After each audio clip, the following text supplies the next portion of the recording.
नमस्कार, मैं रणवीर और सिंस इंडिपेंडेंस के लाइव फेसबुक पेज पर आप सभी का स्वागत है। मां गंगा की कोरोना रिपोर्ट नेगेटिव आई है। सुनकर आपको आश्चर्य होगा, लेकिन जी हां, ये सत्य है। तो आइए शुरू करते हैं खास रिपोर्ट और जानते हैं ये पूरी खबर। उत्तर प्रदेश से लेकर बिहार तक गंगा नदी के पानी में कोरोना नहीं है। गंगा के 13 घाटों से लिए गए सभी 67 सैंपलों की आरटीपीसीआर रिपोर्ट नेगेटिव आई है।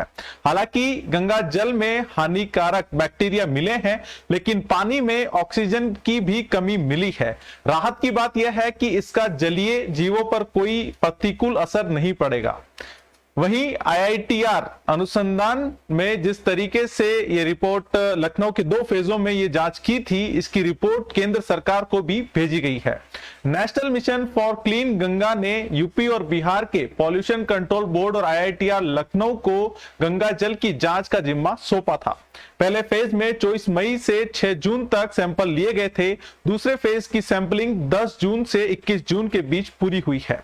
इसके बाद अंतिम रिपोर्ट तैयार हुई है। वहीं 13 शहरों के लिए गए सैंपल आईआईटीआर के प्रभारी निदेशक प्रोफेसर एस के बारिक ने जिस तरीके से हमने जब बात की, तो उन्होंने इस तरीके से बताया कि यूपी और बिहार के 13 शहरों से सैंपल लिए गए थे। इनमें से 12 जगह गंगा से और 1 जगह यमुना से सैंपल लिया गया था। इनकी आरटीपीसीआर रिपोर्ट तो नेगेटिव रही है, लेकिन कुछ फिजिको केमिकल पैरामीटर्स मानक से ज्यादा पाए गए हैं। गंगाजल नहाने लायक नहीं है। यही आईआईटीआर के सीनियर साइंटिस्ट खुद निगरानी में पीपीई किट पहनकर सैंपलिंग में शामिल हुए हैं।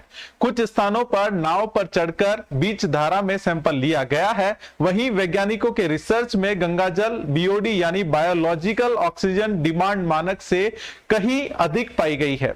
कई जगहों तो ये 1 लीटर पानी में 20 से 25 मिलीग्राम तक रही है। वहीं मानकों के मुताबिक नदी के 1 लीटर साफ पानी में बीओडी का स्तर 3 मिलीग्राम से कम होना चाहिए।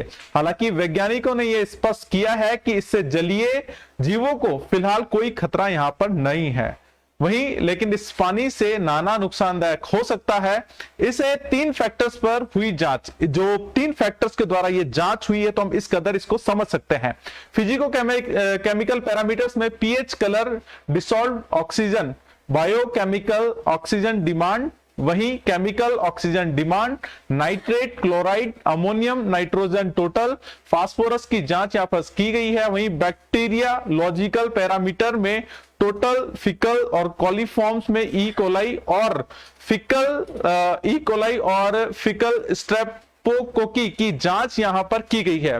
कोविड आरटीपीसीआर टेस्ट किए गए हैं और साथ ही वैज्ञानिकों की जांच जो सामने आया है उसे इस कदर आप देख सकते हैं कि ई कोलाई की मौजूदगी हर सैंपल में ई कोलाई बैक्टीरिया है, जो इंसानों और पशुओं के पेट में हमेशा रहता है। इसे ज्यादातर रूप से नुकसान नहीं पहुंचाते हैं, लेकिन कुछ ऐसे पेट में मरोड़े और दस्त जैसे लक्षण यहां पर पैदा करते हैं। कई बार इनकी वजह से किडनी काम करना बंद कर देती है और मरीज की मौत हो जाती है। जो इस बैक्टीरिया का असर जो यहाँ पर नुकसानदायक होता है, जिसके कारण रिएक्शन यहाँ पर जो होता है वो हम यहाँ पे बता रहे हैं। वही फिकल स्ट्रोपेकी क्या है? ये बैक्टीरिया उन्नाव, वाराणसी, प्रयागराज, गाजीपुर, कानपुर के लिए गंगा के सैंपल में पाया गया है। वहीं बिहार के सारण में 1 और भोजपुर में 3 सैंपल में स्ट्रेप्टोकोकी की मौजूदगी मिली है और ये एक खतरनाक किस्म का बैक्टीरिया है। इसे इंसेसाइड इन्फेक्शन का मुख्य कारण यहाँ पर माना गया है और साथ ही इसके अलावा पेट और आंत संबंधित कई अन्य डिसऑर्डर भी पैदा करता है।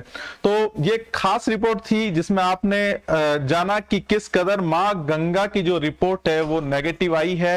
ये पूरा रिसर्च किया गया है। रिसर्च के बाद में आरटीपीसीआर जो जांच रिपोर्ट पेश की गई है वो केंद्र सरकार को भी इसके बारे में तलब किया गया और साथ ही इसकी पूरी संपूर्ण जांच के बाद उसको बताया गया है। तो ये खास रिपोर्ट थी। देश और दुनिया की तमाम ऐसी खबरों के लिए आप बने इंडिपेंडेंस के साथ मैं रणवीर, धन्यवाद।